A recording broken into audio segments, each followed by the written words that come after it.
Bonjour à tous, bienvenue pour ce nouvel épisode. Aujourd'hui, j'ai la joie de recevoir Maëlys Lepetrec avec moi pour cet épisode. Maëlys, bonjour. Bonjour Alice, bonjour à tous. Maëlys, on s'est rencontrés il y a 2 mois, quelque chose comme ça, en région parisienne. Et pourtant, ça faisait longtemps que j'avais entendu parler de toi. On côtoie plusieurs personnes un peu du même cercle. Et en fait, je vais tout simplement te laisser te présenter parce qu'en fait, on ne se connaît pas super bien. Mais j'avais très envie de t'inviter pour parler de cette thématique parce que pour moi, tu fais partie des personnes que de mon entourage du coup plutôt lointain puisqu'on se connaît pas bien, mais qui font vraiment, qui incarnent vraiment la créativité.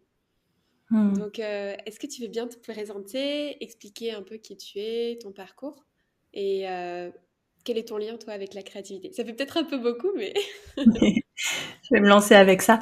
Merci, merci déjà pour ton invitation. Je suis très contente d'être là et d'être la porte-parole de cette thématique-là, qui me tient beaucoup à cœur et je vais partager un petit peu par rapport à mon parcours qui est vraiment aujourd'hui quelque chose de central que j'ai envie de développer pour moi et puis de porter dans mes accompagnements parce que j'ai l'impression que c'est vraiment ce qui m'est proposé et puis ce dont aussi le monde a besoin.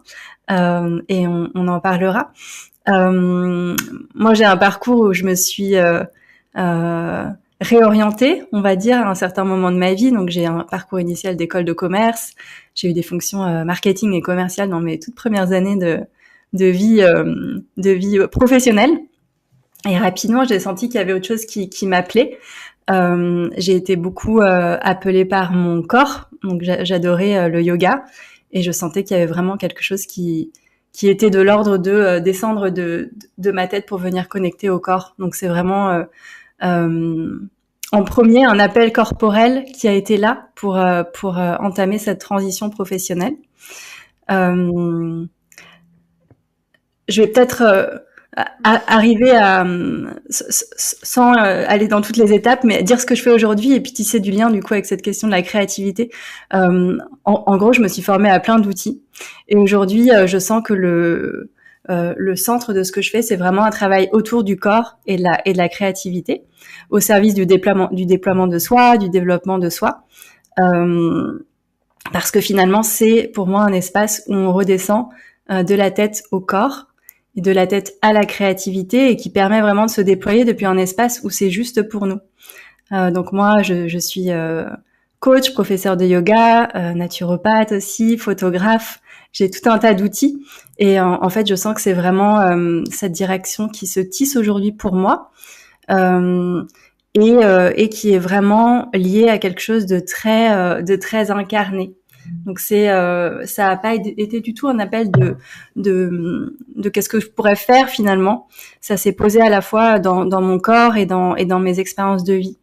Euh, j'ai une profonde admiration et un émerveillement pour ce que le corps nous permet de ressentir et de vivre.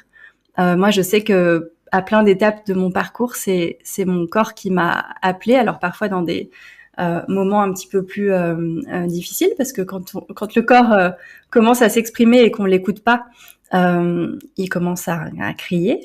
Donc, du coup, il y a des moments où ça a été un petit peu plus difficile pour moi. Par exemple, l'appel de la naturopathie, ça s'est fait parce que j'avais des maux de ventre tous les matins avant d'aller au travail, quand j'étais encore dans un travail qui me correspondait pas. Et c'est ces maux de ventre qui m'ont emmenée vers la naturopathie. Du coup, je suis allée rencontrer une naturopathe avec cette intention-là de venir comprendre ce qui se passait dans ces maux de ventre. Et puis, ça m'a amené finalement à comprendre que c'était lié au stress et lié au fait que ça me convenait pas, cette situation. Donc, il y a vraiment dans mon parcours une grande compréhension, du coup, à travers mon corps, entre le corps et l'émotionnel et la psyché. Et c'est cette compréhension intérieure que j'amène aujourd'hui dans mes accompagnements et, et qui est très puissante en fait, parce que ça part de soi. Ça, euh, c'est vraiment une façon de se laisser guider par la vie à travers ses ressentis à soi. Euh, donc voilà, et donc la créativité est une grande part de ça, parce que quand on vient de s'exprimer, laisser sortir ce qui est là, en fait, c'est des parts inconscientes de soi, c'est des parts qu'on peut pas toucher si on venait juste mettre des mots. Donc ça a beaucoup de puissance parce que c'est un retour à soi et partir de soi pour se laisser avancer sur son chemin. Hmm. Merci. C'est hyper intéressant. Je pense qu'il y a beaucoup de personnes qui vont se reconnaître parce que moi, je travaille avec des personnes qui ont des maladies chroniques et c'est sûr que dans ces cas-là, le rapport au corps, ça peut être quelque chose de compliqué. Et moi, je sais que ça a toujours été compliqué, mon rapport à mon corps, pour plein de raisons différentes. Mais j'ai envie de te demander, toi, comment est-ce que tu viens apporter justement la créativité dans ce rapport au corps? Hmm. Pour moi ou pour les Pour personnes que toi, j'accompagne. mais même aussi dans les Hmm. formes d'art que tu utilises, toi? Hmm. Donc la question c'est comment j'apporte de la créativité dans le rapport au corps, c'est ça. Mm. Euh, alors j'ai envie de parler de la photo déjà. Là du coup on est dans une autre forme de créativité. Il y a quelque chose qui est de l'ordre de la créativité pour la personne que j'accompagne aussi parce qu'il y a tout un processus qu'on met en place ensemble de quels vêtements on va choisir, quelle couleur, pour porter quelles intentions, etc. Donc moi les séances photos que je fais, c'est vraiment des accompagnements. Et je les vis comme ça et j'en parle comme ça parce que c'est un processus en fait. On n'est pas juste là pour créer des images. Mm. Et du coup, ce rapport à la créativité, c'est vraiment en fait, on ouvre la séance avec un premier rendez-vous où on se permet de déposer un petit peu ce qui est là, comme un rendez-vous de coaching, on pourrait dire, mais avec cette intention de venir ouvrir le chemin de la photo. Et, euh, et ce qui se tisse, c'est vraiment un chemin créatif, de l'ordre de, finalement, la créativité, on est tous créatifs. Hein. Parfois, on a l'impression qu'il y a certaines personnes qui sont créatives et d'autres non. Alors qu'en fait, on est tous créatifs. Alors, on n'est peut-être pas tous voués à être artistes, mais en tout cas, on est tous créatifs. Et la créativité, c'est le pouvoir créateur, en fait, le pouvoir de créer sa vie aussi. Mm. Euh, donc le fait de se reconnecter à sa capacité à créer et à créer dans la matière, à jouer avec les couleurs, c'est aussi une forme de j'ose créer quelque chose dans ma vie. De la même manière qu'on pourrait oser sortir des sentiers battus, oser construire quelque chose de différent, oser faire ses rêves ou oser écrire un livre ou n'importe quoi, mais il y a vraiment ce processus-là. Et, et donc dans la photo, ce qui vient se tisser, c'est en général, on pose des intentions et ensuite dans la séance photo, ce qui se joue, c'est qu'en gros mes clientes peuvent vivre à travers leur corps, donc dans leur expérience, le processus. Donc par exemple, j'ai beaucoup des personnes que j'accompagne en photo qui sont aussi entrepreneurs, et donc il y a on vient finalement créer des images qui sont à la fois pour l'entrepreneuriat, pour parler de soi, pour représenter ses valeurs, etc., et aussi pour soi. Et donc ce qui vient se créer, euh, c'est ok, comment je représente la valeur liberté. Comment dans mon corps je la représente. Et Wow. ça, c'est un processus qui est hyper riche parce que c'est se représenter visuellement. On peut prendre des images, regarder un petit peu comment ça peut rendre à l'extérieur, et ensuite comment je le vis moi à l'intérieur de moi. Et Mm. donc c'est une expérience très corporelle parce qu'on vient pour pouvoir finalement montrer cette image-là de soi, c'est aussi la vivre. Et donc c'est vraiment et moi je crois beaucoup que la créativité, et dans mon chemin personnel, ça a été ça. Ma créativité s'est réactivée et j'ai retrouvé le chemin de ma créativité à partir du moment où j'ai retrouvé le chemin avec mon corps, de connexion à Mm. mon corps. Parce qu'il y a quelque chose de Du naturel qui vient se poser entre les deux. Ok. Du coup, en fait, tu accompagnes la personne à retrouver à l'intérieur d'elle, à vivre ce qu'elle a envie d'exprimer et à vraiment le ressentir avant du coup de l'exprimer sous une forme de créativité. Donc là, tu parlais de la photo. Ça peut prendre d'autres formes, c'est ça, hein, c'est d'abord de se connecter à l'intérieur avant de le révéler à l'extérieur, de ce que j'entends. Oui, exactement. Mm. Pour la photo, c'est C'est beau. principalement ça. Mm. C'est beau. J'ai jamais fait de séance photo avec toi, mais ça me donne envie du coup. C'est la Moi, bienvenue. j'ai fait, c'est drôle, moi j'ai fait deux shootings photos et à chaque fois je les ai vécus comme des soins en tant que Mm. tels parce que, surtout, tu vois, ayant une maladie chronique, m'étant jamais sentie bien avec mon corps, il y a quelque chose, tu vois, du lien, du rapport au corps vraiment qui a été très puissant dans le côté je me mets en lumière, tu vois, et j'autorise à ce qu'on voit du beau en moi. Et je trouve que ça peut être très, très guérisseur comme approche en fait, moi, je l'ai vraiment vécu comme un soin. Et la première fois, au début, j'étais pas très confortable. Et puis, en fait, petit à petit, j'ai senti qu'il y avait quelque chose qui shiftait pendant la première session. Et puis, la deuxième session, je l'ai faite plusieurs mois après, peut-être 7-8 mois après. Et là, j'ai senti qu'il y avait quelque chose d'autre qui était venu parce qu'il y avait vraiment quelque chose de l'ordre du jeu. Et j'avais envie, tu vois, justement de m'exprimer, de montrer des choses. Et je sentais que c'était plus fluide. Donc, moi, je l'ai vraiment vécu comme quelque chose de progressif. Et, euh, et j'ai trouvé que c'était pas forcément facile au début. Est-ce que toi, tu peux nous donner des exemples de personnes que tu as accompagnées justement dans ces processus sur la photo, de comment est-ce qu'elles l'ont vécu et comment est-ce que toi t'accompagnes justement en fonction de comment les personnes le vivent? Oui, merci pour tous tes partages, c'est hyper riche et, euh, et j'ai beaucoup des personnes que j'accompagne qui le vivent comme ça. Euh, c'est pas un exercice facile du tout, la photo. Euh, c'est c'est comme un peu monter sur scène. Il y a un peu de ce truc-là. Bah là, c'est le moment. Là, il faut que j'y aille. Il faut que j'ose me montrer. Et en fait, on peut pas se cacher dans ces moments-là. Et donc c'est un et que tu parlais du mot soin et c'est vraiment souvent c'est le mot qu'on me pose après les séances et du coup j'aime utiliser maintenant ce mot aussi pour dire que c'est ça qui se passe, même si euh, parfois c'est difficile de poser cette intention parce qu'on sait jamais ce qui va se passer. Mais en tout cas, il y a souvent ça. C'est un espace qui prend soin en fait. On prend soin de soi, soin du corps, soin des émotions, soin de ce qui est là. Et et j'ai oublié ta question. Où est-ce qu'on allait? Comment est-ce que les personnes, quand en fonction de comment elles le vivent, est-ce qu'il y a des personnes pour qui, par exemple, c'est plus difficile que d'autres Oui. Alors, j'ai eu beaucoup de personnes pour qui c'était leur premier shooting photo et d'autres non.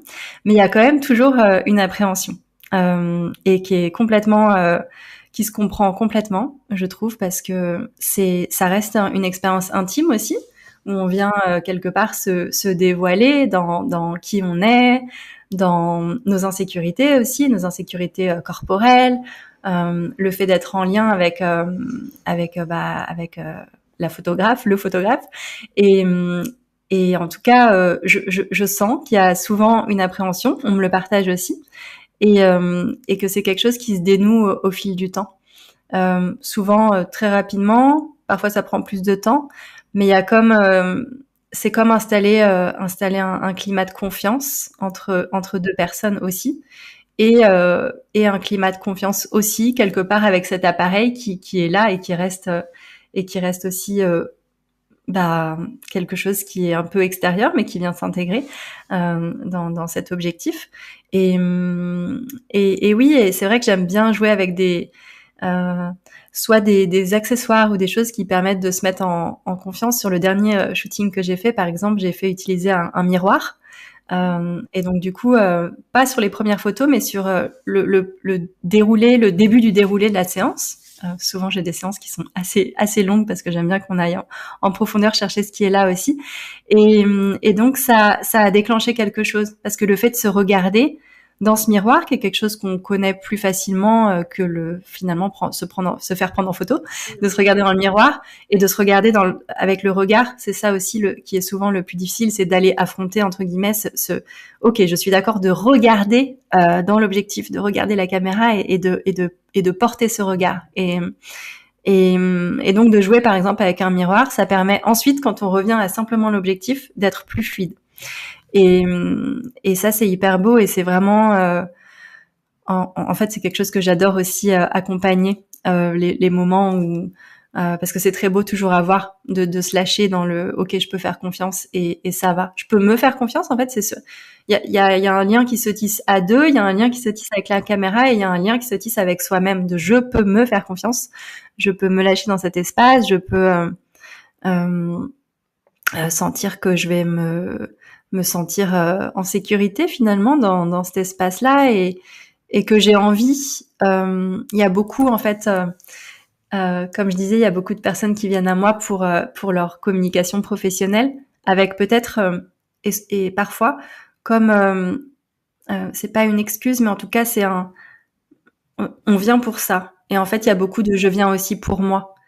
Et du coup, à partir du moment où on s'autorise à se lâcher dans l'expérience, c'est aussi une rencontre avec soi-même. Et c'est accepter de se rencontrer, accepter de plonger pleinement. Et c'est hyper beau. C'est un chemin d'amour de soi, vraiment. À la fois du corps, mais pas que. Aussi ça part de l'intérieur. C'est presque... Enfin, j'ai l'impression que dans toutes ces thématiques-là que j'accompagne, il y a quelque chose qui se tisse sur tous les plans à chaque fois. En fait, là, oui, on prend des photos du corps, mais en fait, c'est une expérience émotionnelle, c'est une expérience du mental, de lâcher prise, c'est une expérience presque spirituelle. Comment je me permets d'être complètement moi-même et de resplendir de tout mon être, j'ai envie de dire, à travers ces photos. Comment j'ose me montrer au monde et ne plus me cacher. Mm. Ouais, c'est beau. Je suis entièrement d'accord avec toi sur tout ce qui est la confiance en soi, la confiance en l'autre, la confiance en cet objet de l'appareil photo. C'est vraiment quelque chose. Et moi, je pense que le mot qui me vient comme ça, c'est vraiment le lâcher prise.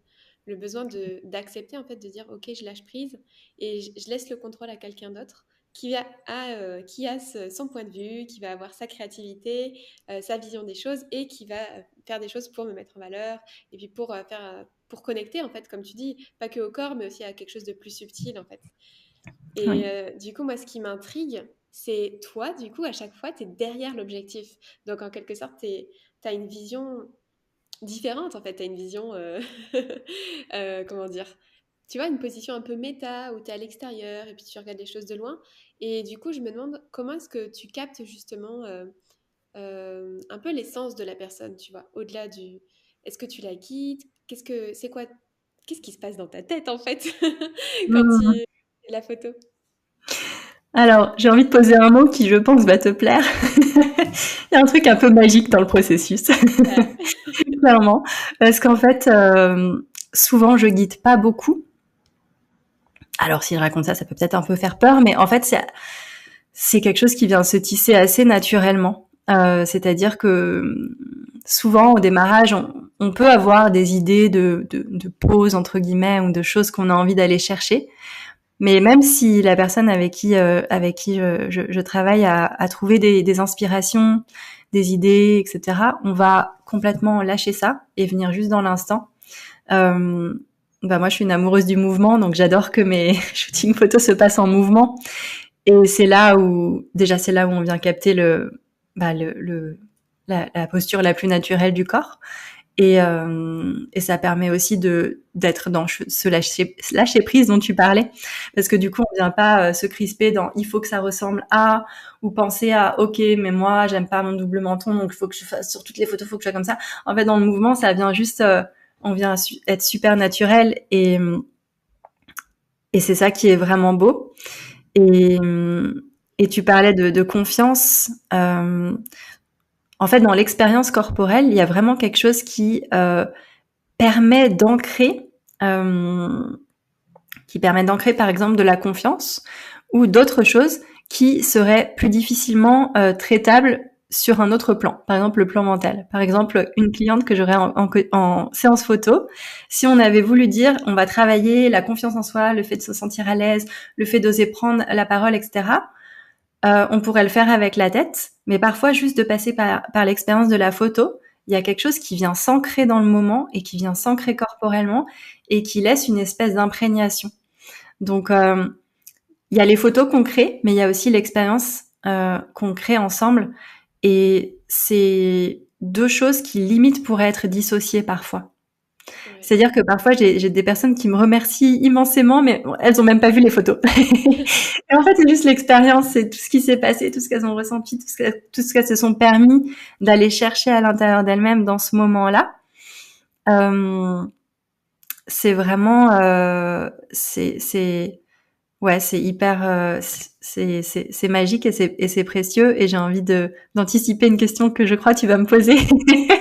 C'est vraiment un processus euh, d'auto-développement personnel, d'auto, peut-être, on n'est pas forcément sur de la guérison sur certaines choses, mais en tout cas, il y a quelque chose de l'ordre de vraiment, par mon corps, par l'expérience que je vis, c'est comme un ancrage, un nouvel ancrage. qu'on vient planter en fait et qu'on vient Mm. capter. En fait, d'une certaine manière, il y a de l'art qui va rester et de l'art temporaire, en fait, pendant la séance qui se crée. Et du coup, qui est comme une expérience qu'on capte. Tu sais, de plus en plus, on voit des formes d'art temporaires comme ça, enfin, des œuvres d'art éphémères, je crois que ça s'appelle, hein. Mais Mhm. moi, c'est un peu comme ça que je le ressens dans ce que tu partages, qu'il y a une partie qui est éphémère, mais qui va être là, qui va être vécue, et du coup, qui va garder en fait une empreinte émotionnelle pour la personne. Et puis ensuite, il y a quelque chose comme une trace, quelque chose qui va rester vraiment dans la durée qu'on va pouvoir regarder. Et puis, et en fait, je pense que l'art aussi, c'est aussi ça. En fait, c'est aussi contacter. Tu me dire ce que tu en penses, mais pour moi, c'est aussi contacter justement avec ses émotions. Et du coup, bah, ressentir en fait des sensations, peut-être des ressentis en fait particuliers. Et peut-être que ça peut être une forme de mémoire en fait, en quelque sorte. Mm.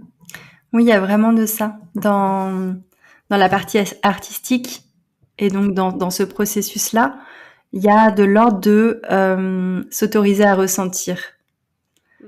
euh, qui est un processus de libération émotionnelle finalement, parce qu'on pour libérer une émotion ou quelque chose qui est bloqué, sclérosé dans le corps, faut aussi s'autoriser à venir ressentir. Mm. Et, et du coup, il y a cette partie-là qui vient se poser. Et effectivement, c'est de l'art éphémère parce que c'est de l'art en mouvement qui vient se poser dans cet instant-là. C'est une co-création en fait. Et pour, je digresse souvent, mais j'ai ta question précédente en tête pour le regard extérieur de qu'est-ce qui vient se poser quand moi je suis en train de regarder la personne. Je vois vraiment qu'il y a un chemin qu'elle vient tisser elle-même en fait de rencontre avec elle-même. Et souvent, ce qu'on me dit, c'est que les photos sont comme elles viennent voir à travers ces photos différentes facettes d'elle-même, et c'est les différentes facettes d'elle-même qu'elles se sont permis d'exprimer dans ces moments-là. Et et du coup, je les vois se déployer. En même temps, j'ai pas le temps, en vrai dire, de tout regarder, mais avec l'œil, juste, je vois ce qui est en train de se passer. Et souvent, je trouve que ce qui est en train de se créer, c'est absolument sublime, et ça révèle en fait bah, la personne qui est en face de moi. Et ouais, c'est un processus vraiment des plus beaux. Euh, c'est vraiment un outil qui est venu à moi et que je trouve merveilleux. Il y en a sûrement d'autres, mais en fait, celui-ci est très puissant parce que il y a tout ce processus qui vient se jouer. Et effectivement, comme tu parlais, il y a ce processus éphémère. Donc, par exemple, j'accompagne aussi dans la danse et la danse libre. Mais disons que bon, je filme pas encore et je prends pas encore de photos de danse, mais ça pourrait arriver.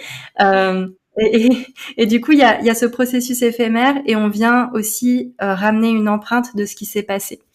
Et du coup, c'est un peu un rappel et un soutien de ce qui a été là. Euh, et c'est ça qui est très beau, ouais.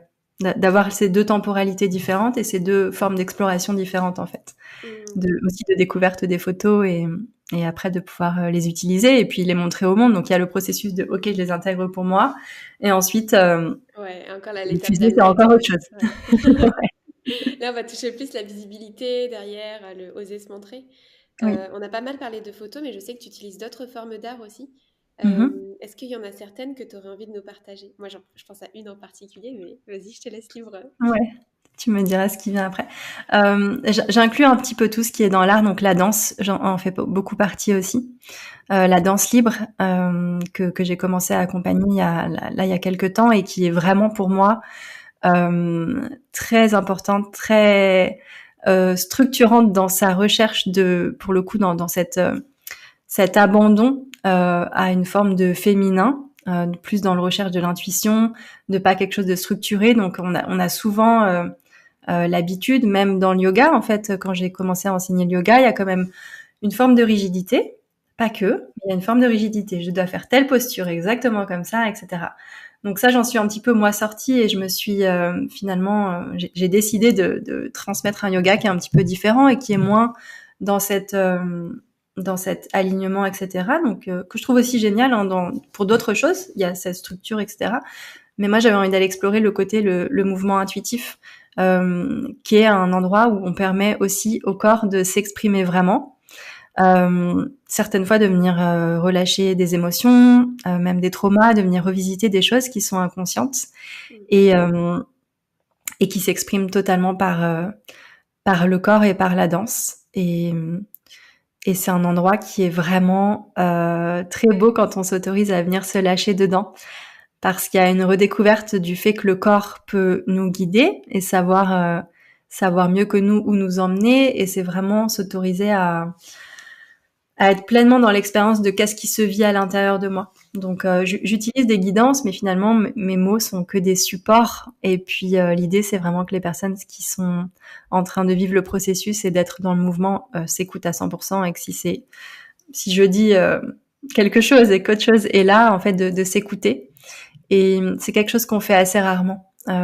Les enfants le font, par exemple, on leur dit faut pas courir, ils vont sauter dans tous les sens, exprimer, et le corps va se déployer dans n'importe quel sens. Mais nous, en tant qu'adultes, on est quand même assez limité dans nos mouvements, et ça crée des formes de rigidité, on doit faire ci comme ça, tel sport c'est comme ça, le tennis c'est la raquette, le machin.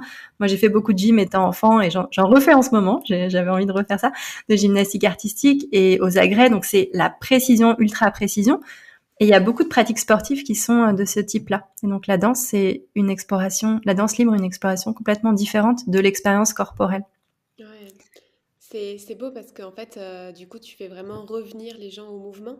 Et tu sais, en naturopathie, on dit que bah, le mouvement, c'est la vie, en fait, que tout ce qui stagne, ça va commencer à apporter la maladie. Donc, en fait, toi, d'une certaine manière, tu viens rapporter de la vie aux personnes, en quelque sorte. Ouais, ouais, c'est exactement ça. J'aime bien cette forme-là de ramener du mouvement là où c'est figé en fait, Mm. dans le corps et du coup dans la vie, dans la santé et dans la vie, ça c'est aussi une autre forme de euh, comment on agit avec notre corps, c'est aussi comment on agit avec notre mental. Donc c'est-à-dire si je m'autorise à être moins rigide dans mon corps et à me laisser porter par ce mouvement, alors je peux aussi créer, et on en revient à cette forme de créativité, je peux aussi créer ma vie depuis un espace beaucoup plus souple, avec beaucoup plus Mm. de part intuitive aussi, et imaginer des choses, je sais pas, sur son lieu de vie, sur sa manière de travailler, sa manière de s'organiser, tout est voilà. Et donc c'est remettre de la vie, comme tu dis, dans toutes les parts de sa vie en fait, dans Ouais. toutes les sphères. Mm. Alors, tu as parlé plusieurs fois d'intuition, de créativité, d'inspiration. Moi, j'ai envie de te demander comment est-ce que tu fais, toi, pour te brancher à ta créativité? Parce que, on l'a dit, il y a des personnes pour qui ça va être plutôt fluide et il y a des personnes pour qui ça va être plus compliqué. Il y a des personnes qui vont avoir tendance à dire, bah non, j'ai pas de créativité, je suis pas créatif. Et Mm. tu l'as dit, tout le monde est créatif. Mm. Peut-être que, tu vois, si tu partages un peu comment est-ce que toi tu fais pour te brancher à ça, ça pourrait inspirer d'autres personnes pour les aider à s'ouvrir à la créativité. Mm. Alors, chez moi, c'est assez naturel, depuis que je me suis autorisée. Parce qu'en fait, ça a toujours été naturel, je pense, étant petite, et après, j'avais complètement coupé. Pas parce qu'on me l'a dit spécifiquement, on me l'a peut-être dit, mais en tout cas, c'est quelque chose de très sociétal, de, en fait, t'exprimer par la créativité, par le collage, la peinture, par l'écriture, etc., la cuisine, tout ce que je faisais étant petite. C'est pas ça qui est sérieux, c'est pas ça qui est un vrai métier entre guillemets. Moi, j'ai fait voilà des études en bac+5, donc du coup, il y avait vraiment dans ma famille et je pense dans beaucoup de familles l'idée que la créativité c'est soit pour les artistes, mais si tu n'es pas catégorisé artiste, alors il faut trouver un autre métier et plus sérieux.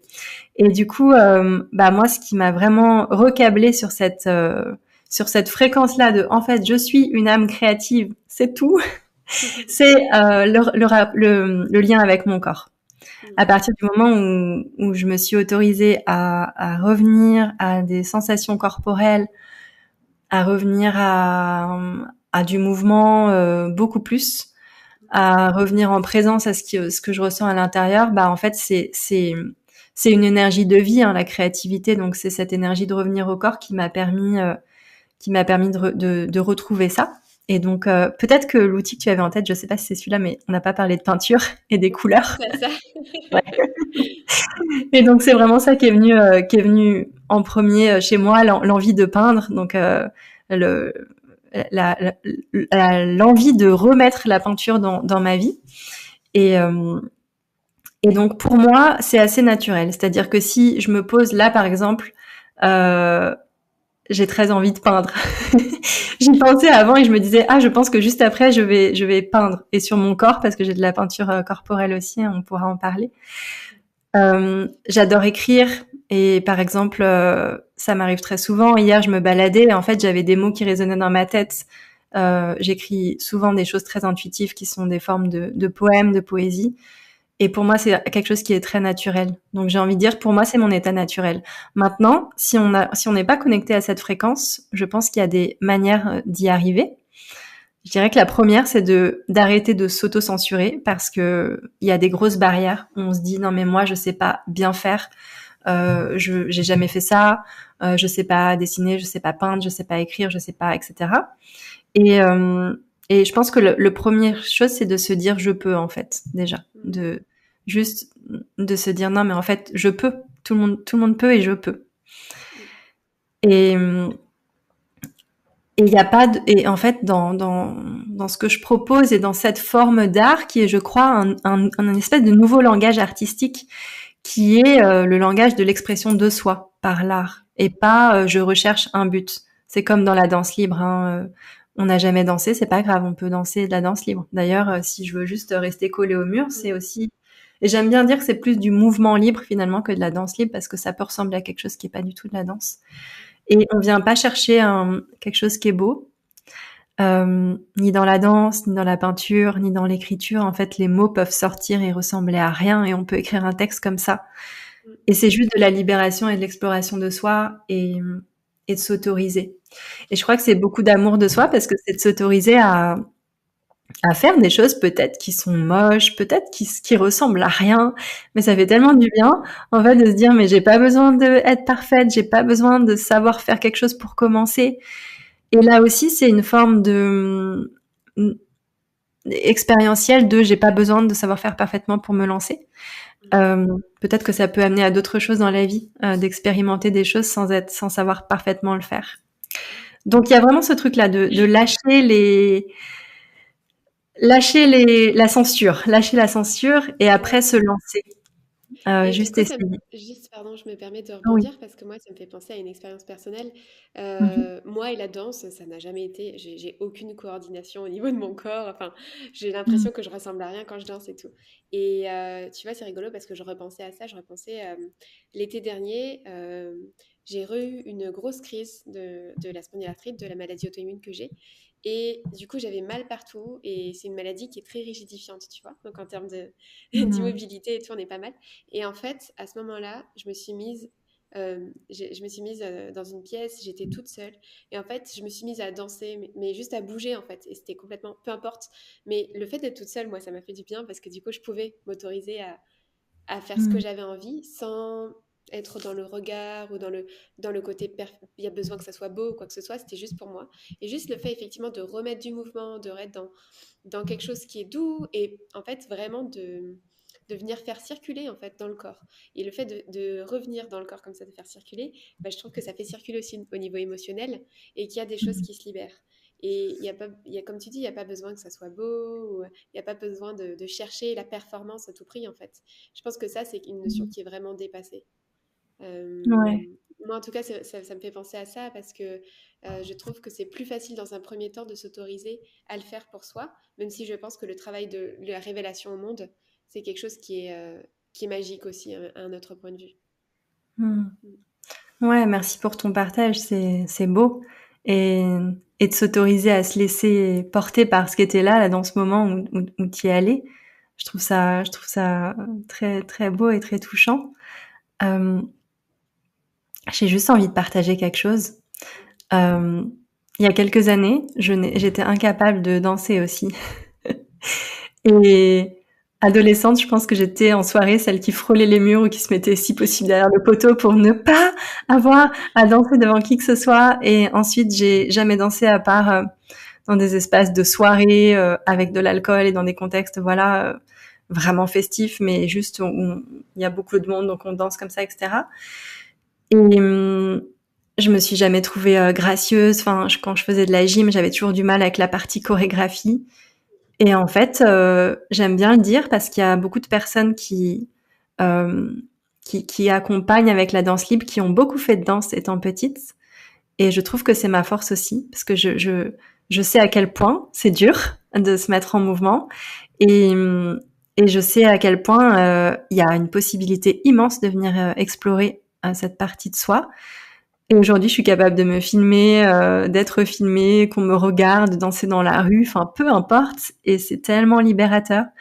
Je trouve que c'est un cadeau immense. Et il y a des parts de moi qui ont toujours un peu euh, ouais, qui ont toujours un peu l'impression que du coup il y a, tu vois, il y a pas un chemin qui a été tracé dans la danse. Mais finalement, je crois que c'est le plus beau. Et quand je parle à des personnes qui ont expérimenté la danse, elles me renvoient à ça parfois, de à quel point c'est beau de partir sans structure et de s'autoriser à vraiment se déployer. Donc, merci pour ton partage. Et puis, du coup, ça me donne l'opportunité de poser ça là. Et je pense que ça pourra peut-être aider des personnes qui se disent non mais moi je pourrais jamais faire ça, jamais oser quand je vois les vidéos comme ça où on s'expose et on se montre, ce sera jamais moi. Mais en fait, si ça peut, et peut-être c'est pas le chemin non plus, mais en tout cas, il y a il y a un grand chemin d'ouverture qui est immense pour l'avoir vécu, qui est juste phénoménal. C'est là qu'on peut dire, enfin pour moi en tout cas, c'est là qu'il y a vraiment un processus de guérison de soi, dans l'acceptation, dans l'expression, dans la reconnexion à soi finalement en fait. C'est comme ça que je le vois en tout cas. Exactement. Euh, J'avais une autre question que j'avais envie de te poser, enfin une thématique un peu. Euh, Tu sais, pendant la période Covid, on a considéré que l'art, c'était non essentiel, que tous les artistes, ils étaient Mm. arrêtés, etc. Moi, c'est quelque chose qui m'a profondément révoltée.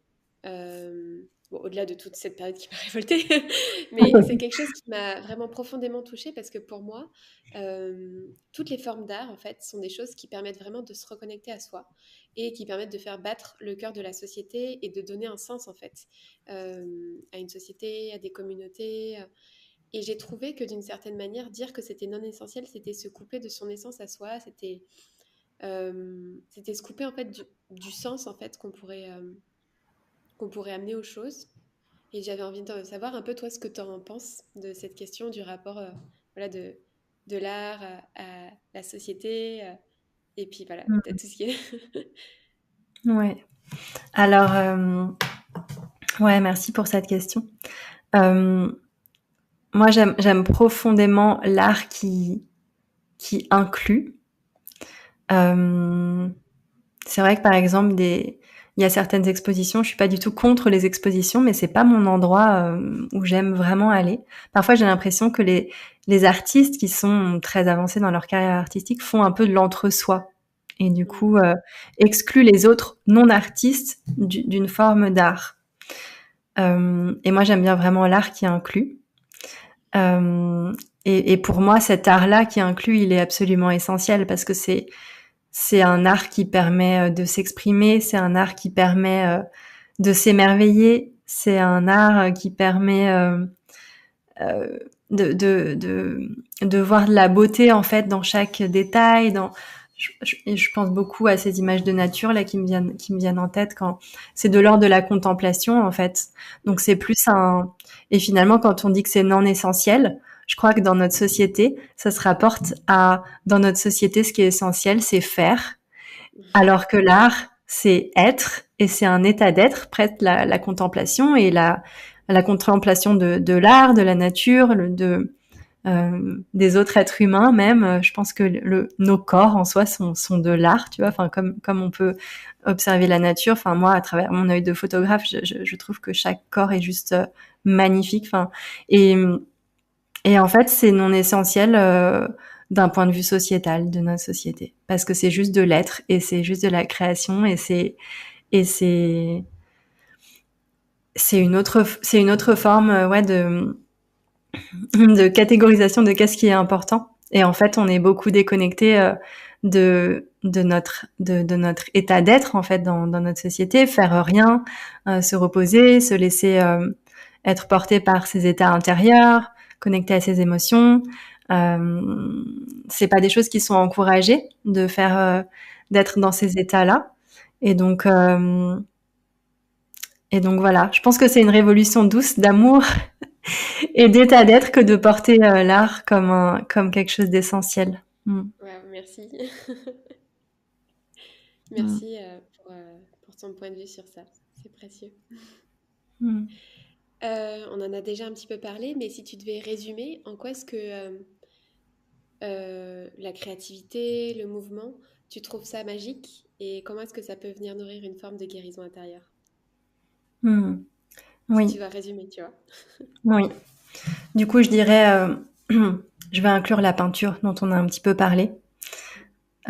Donc à la fois quand je dis peinture, c'est de la peinture sur toile, de la peinture sur papier et de la peinture corporelle qui est quelque chose que je chéris beaucoup et que je suis en train de développer. Donc j'ai pas beaucoup encore de feedback et d'expérience à partager, mais qui est quelque chose de très très très puissant.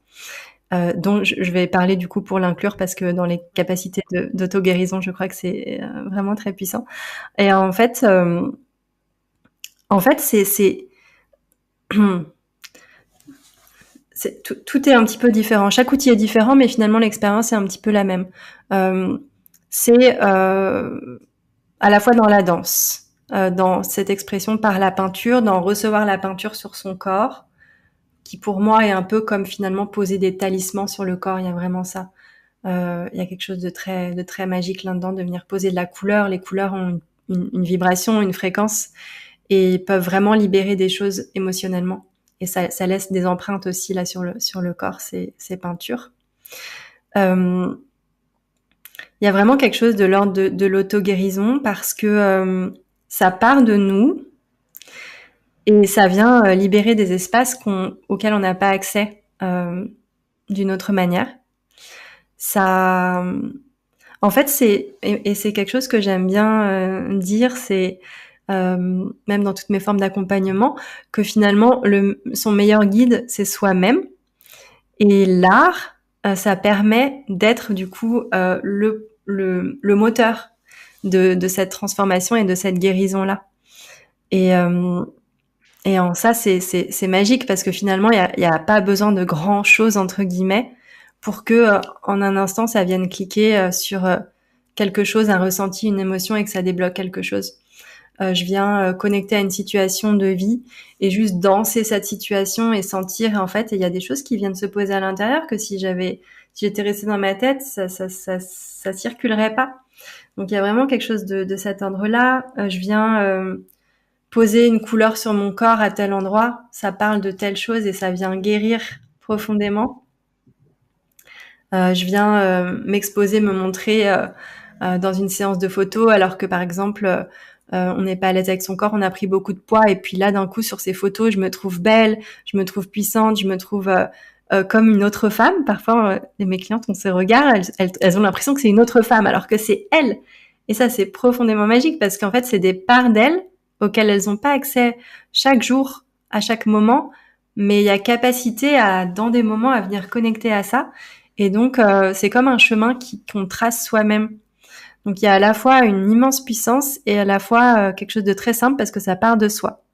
Donc, bon, là, en l'occurrence, moi, je guide des choses, mais finalement, c'est la personne qui vient elle-même vivre l'expérience. Donc, c'est aussi revenir à sa puissance de je peux moi-même trouver le chemin. Magnifique. Mm. Ah, ça donne envie d'expérimenter, vraiment. Mm. Du coup, comment est-ce qu'on peut te retrouver justement si on a envie d'expérimenter des choses avec toi, si on a envie de travailler avec toi? Est-ce que tu as des Oui. actualités? Dis-nous. Alors, pour me retrouver, le plus simple, il y a deux endroits. Sur Instagram, c'est le plus simple, donc à mon nom, donc Maëlys Lepetrec. J'ai aussi un autre compte pour la photo, pour l'instant, qui est pas complètement alimenté. Donc, le plus simple, c'est de me retrouver sur ce compte-là, et j'y relais toutes les informations. Euh, c'est aussi le meilleur endroit pour savoir où je suis, à quel moment, parce que je suis un petit peu nomade et pas encore tout à fait posée. Donc il y a plein de mouvements qui se posent et pour à la fois pour la photo, pour les expériences physiques de peinture aussi, il faut savoir où je suis. Donc c'est un petit peu le jeu. Après sur mon site, je relais aussi toutes ces informations là avec voilà, dès que j'ai un petit peu de vision, je pose ça sur mon site et puis et donc mon site c'est à mon nom aussi. Euh, donc ces deux endroits-là sont les plus importants. J'ai aussi une newsletter, donc ça pareil, on peut s'inscrire depuis mon site. Là aussi où je donne de l'information sur où je vais me trouver à quel moment. Et j'ai aussi possibilité, si vous êtes à certains endroits, de simplement me poser la demande. Et puis comme j'adore voyager, en fait, il m'arrive d'aller en fait créer des parcours ou créer des voyages en fonction des demandes que j'ai. Donc c'est aussi quelque chose qui peut se faire. Donc c'est dans les deux sens. Et mes actualités du moment, autres que celles du voyage et de la rencontre sur la route, j'ai une retraite de yoga et de coaching et de créativité qui arrive en septembre. Donc ça aussi, les infos sont disponibles. J'ai aussi un atelier qui est fixé. J'en ai un atelier qui est une exploration de danse et de peinture qui sera en octobre dans la région de Aix-en-Provence et possiblement d'autres dans l'été. Je pense notamment au Pays Basque ou les Landes au début du mois d'août. Donc ça, il y a possibilité que ça se pose. C'est pas encore, les dates sont pas encore définitives. Et j'ai un accompagnement de groupe qui arrive, donc qui est une exploration de un peu tout ce dont on s'est parlé avec ce fil rouge de l'accompagnement aussi par la tête, qui fait partie du processus, mais d'explorer par le corps, d'explorer par sa créativité et d'explorer par le monde plus mental du coaching et du partage qui arrive pour, je pense, juillet. Donc les dates sont pas encore posées, mais il y a cet espace-là qui va s'ouvrir. Génial. Bah, Voilà. merci beaucoup Maëlys. J'adore parce que tu étais juste la personne parfaite pour parler de créativité et de mouvement parce que je trouve que tu les incarnes à la perfection. Donc merci Mmh. beaucoup pour tous ces partages. Merci Alice, merci pour cette opportunité de poser ces mots. C'était une joie. Mm. Est-ce que tu as un dernier petit mot de partage pour la fin? Juste, j'ai envie d'inviter les personnes qui nous écoutent. Si elles sont allées jusqu'au bout de cet épisode, je pense qu'elles ont envie de venir créer. Donc peut-être simplement autorisez-vous, laissez-vous porter par juste quelque chose. Et peut-être juste écrire ou juste peindre, prendre un feutre, mais peut-être juste vous autoriser. Parce que je crois qu'il y a quelque chose. Hmm. Il y a quelque chose à explorer. Mm. Et je crois que le monde en a besoin à la fois de corps et de créativité. Je crois que c'est vraiment quelque chose qui est essentiel pour le coup. Si on revient à ta question tout à l'heure, Entièrement qui est d'accord. essentiel. Donc allons-y. Mm. Merci beaucoup Maëlys. Merci Alice. Je te dis à très bientôt et puis nous on se retrouve avec les auditeurs la semaine prochaine pour un nouvel épisode. Au revoir.